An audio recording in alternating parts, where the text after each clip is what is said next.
नमस्कार मित्रांनो, मी N S Poddar आपल्या सर्वांचं आपल्या या क्लासमध्ये स्वागत करतोय. तर आज आपल्याला बघायचा आहे पुढचा पॉईंट, तो म्हणजेच डिफाईन्ड इंटिग्रलचे ऍप्लिकेशन. त्याच्यामधला दुसरा पॉईंट तो म्हणजेच एरिया बिटवीन दी कर्व्स. एरिया बिटवीन दी कर्व्स काढत असताना याच्यामध्ये आपल्याला दोन कर्व मधला एरिया फाइंड आउट करायचा आहे. हे लक्षात येण्यासाठी आपण एक डायग्राम बघूया. ही डायग्राम या पद्धतीने असणार आहे. Suppose consider the two functions y is equal to F of X. हे एक फंक्शन असणार आहे, म्हणजे याचे एक हाय कर्व असणार आहे, आणि y is equal to g of x दुसरा फंक्शन कर्व असणार आहे. Such that 0 is less than equal to g of x less than equal to f of x और is less than equal to x less than equal to b. म्हणजेच x हा a आणि b च्या रेंजमध्ये असणार आहे. म्हणजेच काय की अप्पर लिमिट आणि लोअर लिमिट तुम्हाला दिलेले आहेत, आणि f ऑफ एक्स हे फंक्शन g ऑफ एक्स पेक्षा मोठं आहे, लार्ज आहे. म्हणजे ती टाईप यामध्ये असणार आहे. तर यामध्ये हा जो पॉईंट आहे, हा पॉईंट आहे, म्हणजे हे जो एक्स ऍक्सिस आहे तो ऍक्सिस असणार आहे तुमचा एक्स ऍक्सिस. याला आपण नाव देऊया. हा तुमचा एक्स ऍक्सिस आहे, नंतर हा तुमचा हा वाय ऍक्सिस. तर त्याच्यामध्ये हा जो कर्व आहे Y is equal to F of X, हा वरचा फंक्शन आहे, याचा कर्व या पद्धतीने आहे, आणि दुसरा आहे ते म्हणजे जी ऑफ एक्स. तुम्हाला एरिया बिटवीन दी कर्व म्हटल्यानंतर दोन एरियाच्या मधला एरिया म्हणजेच हा एरिया तुम्हाला फाइंड आउट करायचा आहे. मग हा एरिया जर आपल्याला फाइंड आउट करायचा असेल तर कसा एरिया फाइंड आउट करायचा? तर दोन वेगवेगळ्या आकृती जर काढल्या तर लक्षात येईल की जर हा वरचा कर्व जर आपण कन्सिडर केला तर त्याच्यामध्ये हा पार्ट याच्यामध्ये येणार आहे, म्हणजे हा पार्ट पण येईल, हा पार्ट पण येईल. आणि जर मी जी ऑफ एक्स हा कर्व जर कन्सिडर केला तर त्याचा एरिया म्हणजेच कुठला पार्ट येणार आहे, तो येणार आहे हा पार्ट. ओके, हा कर्व येईल. जर मग मी मोठ्या एरियामधून जर हा खालचा जो एरिया मी जर वजा केला तर मला कुठला एरिया मिळेल, तर आपोआप मला या ठिकाणी हा एरिया मिळेल. ओके, मग हा एरिया मला फाइंड आउट करायचा. मग हा फाइंड आउट करण्यासाठी आपण पहिल्यांदा याचा फॉर्म्युला डिराईव्ह करून घेऊया. आणि हा फॉर्म्युला पण डिराईव्ह करताना सिंपल फॉर्म्युला आहे. लहान मोठ्या एरियामधून लहान एरिया तुम्ही काय करायचा आहे, फक्त वजा करायचा. मग आता हे करत असताना बघा मी काय करतोय, इक्वेशन कसं यूज करतोय.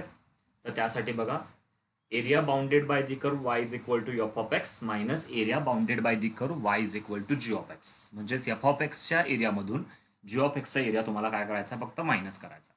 मग आता हा मायनस करायचा म्हटल्यानंतर आपण जसं इक्वेशन यूज केले तसं इथं तुम्हाला लिमिट जे दिलेत, limit from x is equal to a आणि x is equal to b, हे कशावरचे आहेत, एक्स ॲक्सिसवरचे आहेत, म्हणून डी एक्स यूज केलंय. आणि डी एक्स यूज केलंय म्हणून इथे एफ ऑफ एक्स म्हणजे या ठिकाणी वापरलं. मग इथे एफ ऑफ एक्स म्हणजेच वायची टर्म, आणि वायची दुसरी टर्म आहे तीच पद्धतीनं जी ऑफ एक्स यूज केली. तर या एरियामधून जर हा एरिया वजा केला तर आपल्याला हा येलो आणि रेखांकित केलेला आपल्याला एरिया मिळेल. मग तो एरिया आपण काढण्यासाठी आपण हा फॉर्म्युला यूज करू शकतो. बघा दोन्ही इंटिग्रेशन सेम आहे, D integration with respect to D X आहे, म्हणून या ठिकाणी दोघांना एकत्र केलं तर चालतं. महत्वाचं काय की याच्यामध्ये जर तुम्ही एखाद्या एक्झाम्पलला चुकून सुद्धा यामध्ये जर इंटरचेंज जरी झालं तर त्याच्यामध्ये तुम्ही काय करू शकता, दोघांना मॉड टाकू शकता. म्हणजेच काय की येणारा आन्सर फक्त निगेटिव्ह असेल तर ते तुम्ही काय कन्सिडर करायचं, पॉझिटिव्ह. मग या गोष्टीचा वापर करून आता एक्झाम्पल आपल्याला बघायचे. त्याचं पहिलं एक्झाम्पल आहे area between the parabola y is equal to X square plus one. हा पहिला हा कर्व आहे, y is equal to X square plus one. या कर्वनं आणि या लाईननं जो काय एरिया बाउंड केलाय, या दोघांच्या मधला एरिया तुम्हाला फाइंड आउट करायचा. थोड्यासाठी आपण काय करूया, ही दोन्ही इक्वेशन्स नोट आउट करून घेऊया. आता ही दोन्ही इक्वेशन्स नोट आउट करत असताना फर्स्ट इक्वेशन आहे y is equal to X square plus one, आणि सेकंड इक्वेशन आहे y is equal to 2x plus one. या दोन्ही इक्वेशन्स नंतर याच्यामध्ये बघा महत्वाचं काय केलंय, दोन्ही इक्वेशनची जर लेफ्ट हँड साईड बघितली तर लेफ्ट हँड साईड काय आहे, 1 आहे, सॉरी y आहे. वाय इक्वेशन जर दोघांचं लेफ्ट हँड साईड जर सेम असतील तर राईट हँड साईड पण काय असायला पाहिजे, सेम असायला पाहिजे. राईट हँड साईड पण जर सेम असेल तर आपण काय करू शकतोय, राईट हँड साईड सेम असेल तर दोन्ही X square plus one is equal to 2x plus one असं लिहू शकतो.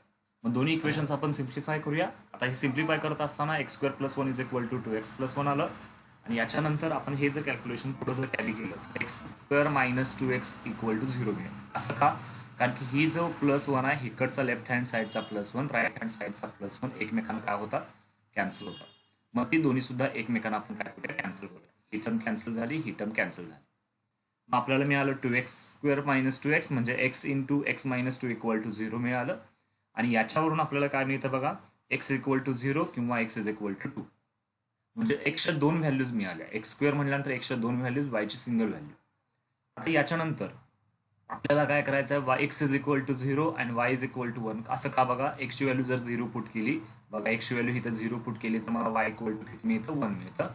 आणि एक्सची व्हॅल्यू जर 2 पुट केली तर वायची व्हॅल्यू किती मिळेल 2 × 2 4 4 + 1 5 मिळेल. म्हणजेच मला या ठिकाणी पॉईंट ऑफ इंटरसेक्शन मिळाला तो असा मिळाला फ्रॉम 0 1 म्हणजे हा पहिला पॉईंट आहे 0 1 आणि दुसरा 2 5 असे 2 पॉईंट मिळाले म्हणजे हे झाले त्यांचे पॉईंट ऑफ इंटरसेक्शन. त्यासाठी ही डायग्राम या पद्धतीने येईल बघा.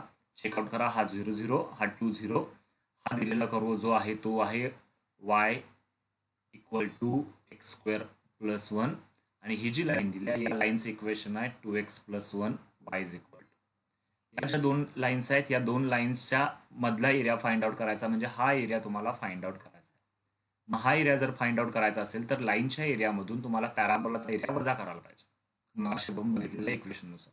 हा पॉईंट ऑफ इंटरसेक्शन म्हणजेच तुम्हाला मिळाला आहे. हा पॉईंट ऑफ इंटरसेक्शन मिळाला आहे. हा पॉईंट म्हणजेच तुम्हाला लोअर लिमिट किती मिळालं आणि अप्पर लिमिट किती मिळालं हे लक्षात येईल. फ्रॉम 0 to 2 तुम्हाला लिमिट यूज करायचं.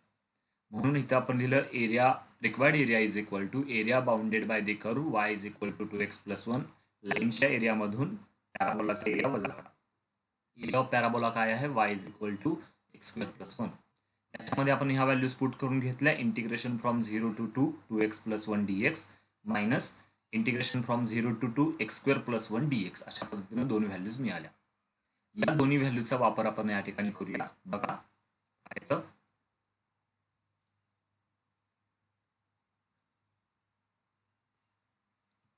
दोघांचे इंटिग्रेशन 2x + 1 चे इंटिग्रेशन 2x² डिवायडेड बाय 2 + 1 चे इंटिग्रेशन x x² चे इंटिग्रेशन x³ 3 1 चे इंटिग्रेशन x या सगळ्याला ब्रॅकेट टाकला आणि हा मायनस आहे तसं ठेवला.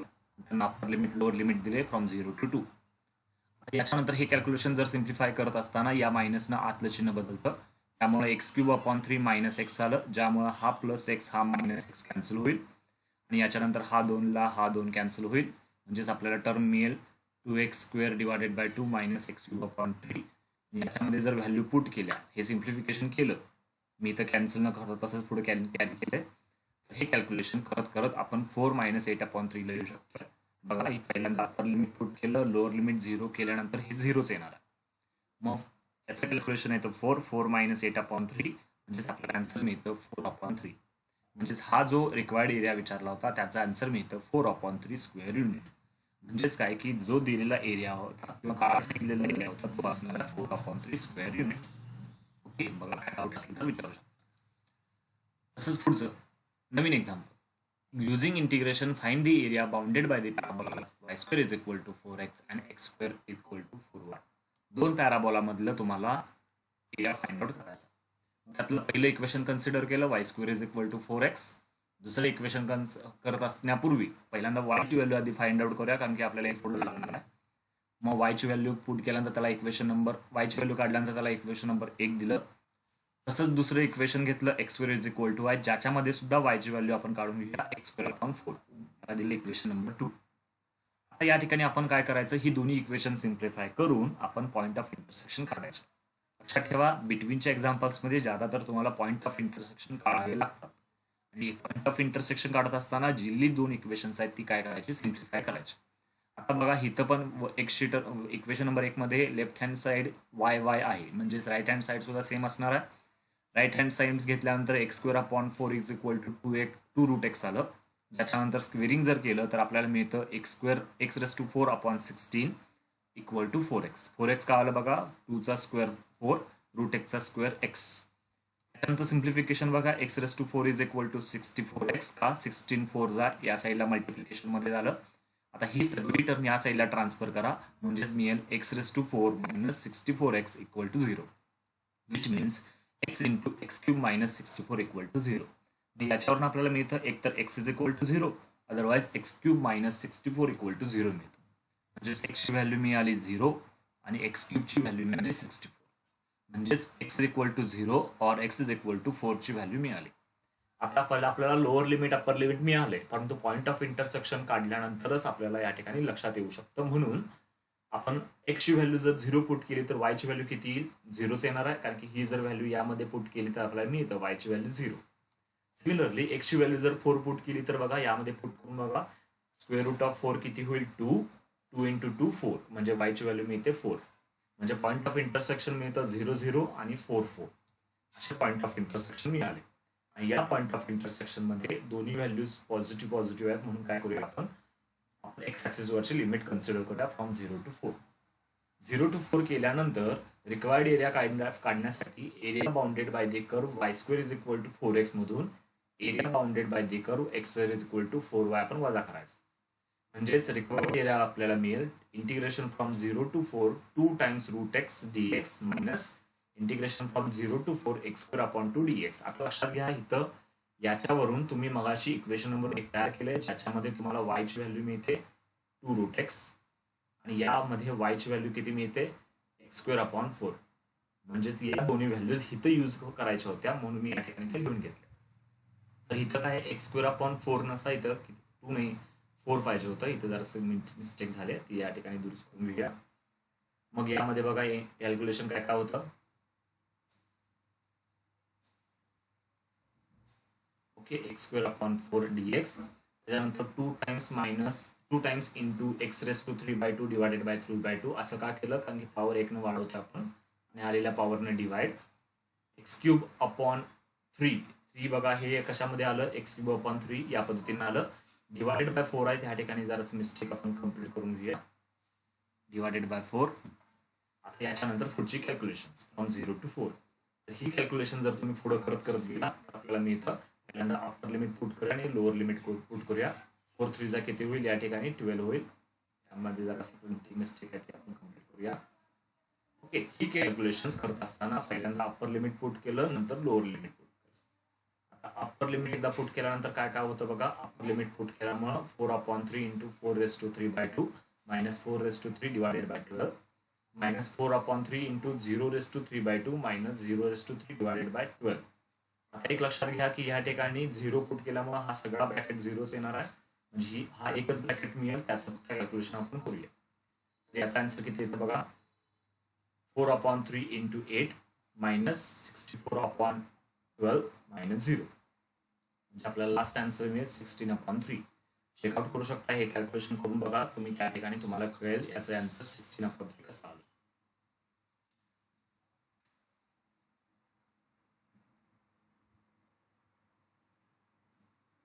हे पाहिजे असेल तर आपण कॅल्क्युलेशन करून बघूया. याचं कॅल्क्युलेशन बघा. 8 4 जा 32/3 मायनस 64/12 अशा पद्धतीने आलं. याच्यामध्ये आपण याला 4 न मल्टिप्लाय करूया. 4 3 जा 12. अदरवाइज कॅल्क्युलेशन करत असताना 1 मिनिट, याला ह्याला डिव्हिजन आपण डायरेक्टली केलं तर काय प्रॉब्लेम नाही. 4 1 जा 4, 4 6 जा 24 आणि 4 3 जा 12. म्हणजे 16/3 आलं. 32 मायनस 16/3 म्हणजेच किती आलं, 16/3 आलं. महत्वाचं म्हणजे काय, हे जर कॅल्क्युलेशन जर तुम्ही केला तर या कॅल्क्युलेशननुसार याचं युनिट तुम्हाला लिहावं लागेल. म्हणजेच रिक्वायर्ड एरिया किती असणार आहे, 16/3 असणार. याच्यामध्ये एवढीच फक्त कॅल्क्युलेशन व्यवस्थित कन्सिडर करा. थोडंफार प्रिंटिंग मिस्टेक झालेली आहे. ओके, मग अशा पद्धतीने हे एक्झाम्पल तुम्ही सोडवू शकता. त्याच्यानंतर पुढं area of the region in the first quadrant enclosed by x-axis and the line y is equal to x. हे जे इक्वेशन आहे, हे एक्झाम्पल या पद्धतीने आपण सिम्प्लिफिकेशन करूया.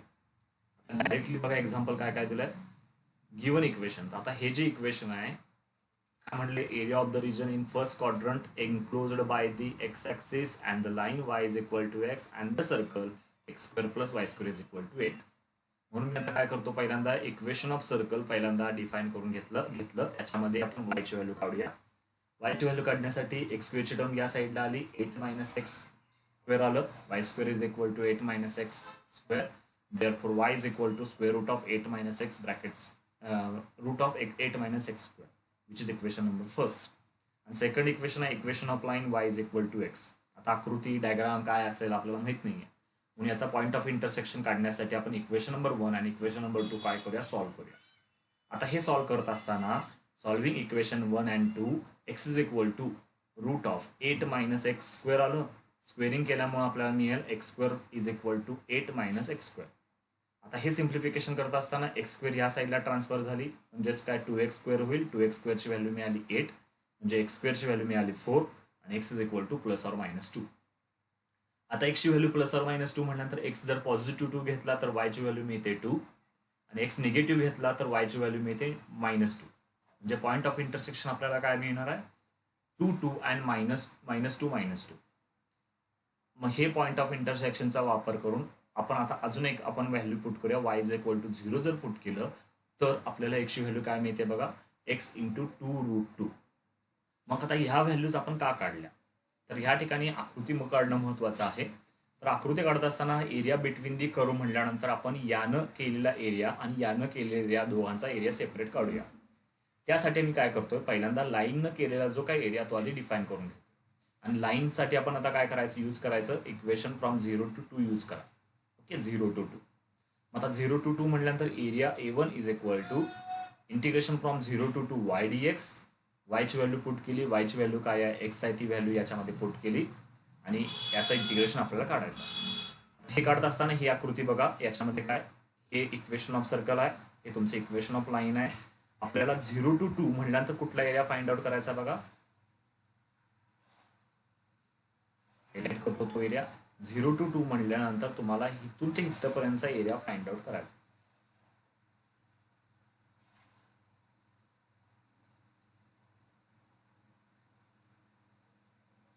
हा एरिया फाइंड आउट करायचा 0 to 2.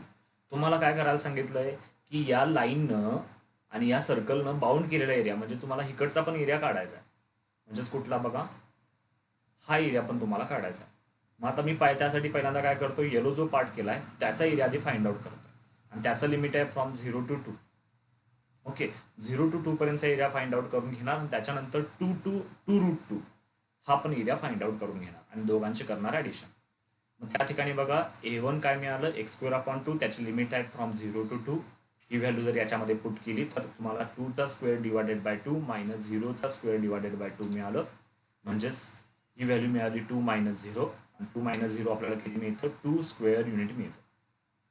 म्हणजे हा झाला तुमचा एरिया A1 म्हणजे येलो जो पार्ट आहे तो पार्ट तुम्हाला मिळाला 2² युनिट. आता मला काय करायचं आहे एरिया A2 एरिया काढायचा आहे तो एरिया असणार आहे 2 पासून पुढे असणार आहे 2 पासून 2√2 पर्यंत आणि तो एरिया कोणानं करून बाउंड केलाय तर तो एरिया सर्कलनं बाउंड केलाय म्हणून सर्कलचं इक्वेशन यूज करायचं. याच्यामध्ये integration from 2 to 2√2 y dx आलं. वायची व्हॅल्यू आपल्याला मगाशीच काढल्या इक्वेशन नंबर 1 वरून रूट ऑफ 8 - x² आलं आणि हे आपण 3 फॉर्म्युले मेथडनं सोडवू शकतो.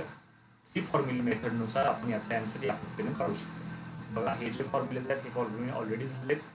या फॉर्म्युल्यांचा वापर करून आपण हे एक्झाम्पल सोडवू. आता याच्यामध्ये पहिल्यांदा अप्पर लिमिट नंतर लोअर लिमिट. अप्पर लिमिटसाठी हा पहिला ब्रॅकेट आला लोअर लिमिटसाठी हा सगळा ब्रॅकेट आला. तुम्ही ही जी छोटी छोटी कॅल्क्युलेशन्स आहेत ती कॅल्क्युलेशन तुम्ही कॅल्क्युलेटरवर केला तर त्या ठिकाणी तुम्हाला त्याचा आन्सर मिळू शकतो. आता याची कॅल्क्युलेशन्स बघा 2√2चा आन्सर येतं 8 म्हणजे या ठिकाणी हा 8 - 8 होईल म्हणजे हा सगळा पार्ट 0 होईल. त्याच्यानंतर हा पार्टला किती आलं 2 का आलं बघा या 2ला हा 2 कॅन्सल हा 2 2 4 जा 8 येईल इथं पण 2 4 जा 8 येईल. त्या ठिकाणी हा 2ला 2 कॅन्सल हा √2 शिल्लक राहिला 4 आहे sine inverse of 1 bracket complete 2 + 4 sine inverse of 1/√. आता साइन इनवर्स ऑफ 1 आन्सर काय येतं π/2 येतं आणि साइन इनवर्स ऑफ 1/√2 येतं π/4 येतं. मग ह्या सिम्प्लिफिकेशन मध्ये लक्षात येतं बघा 4 times π/2 - 2 + 4 times π. 4 ला 4 कॅन्सल 2 1 जा 2 2 2 जा 4 अशी टर्म येते म्हणजेच आपल्याला आन्सर मिळेल 2π - 2 - π. मायनस पाय काय आलं या मायनसनं हे चिन्ह बदललं आणि 2π मधून पाय गेला म्हणल्यानंतर किती पाय राहिले 1 पाय शिल्लक राहिले म्हणजे A2 इज इक्वल टू आपल्याला मिळालं π - 2 म्हणजे A1 एक मिळाला A2 एक मिळाला. आता आपल्याला रिक्वायर्ड एरिया काढायचा असेल तर दोघांची करावी लागणार आहे बेरीज आणि दोघांची बेरीज म्हणजेच 2 + π - 2 चे ॲडिशन म्हणजेच आपल्याला मिळतं π² युनिट. म्हणजेच आपला हा जो एरिया हा एरिया जो काय फाइंड आउट केलाय त्याचा एरिया मिळाला π² युनिट. अशा पद्धतीने तुम्ही ही बिटवीनचे एक्झाम्पल्स पण सिम्प्लिफाय करू शकता. ठीक आहे तर याची काय प्रॉब्लेम्स असतील तर माझ्याशी शेअर करून तुम्ही डिस्कस करू शकता. थँक्यू.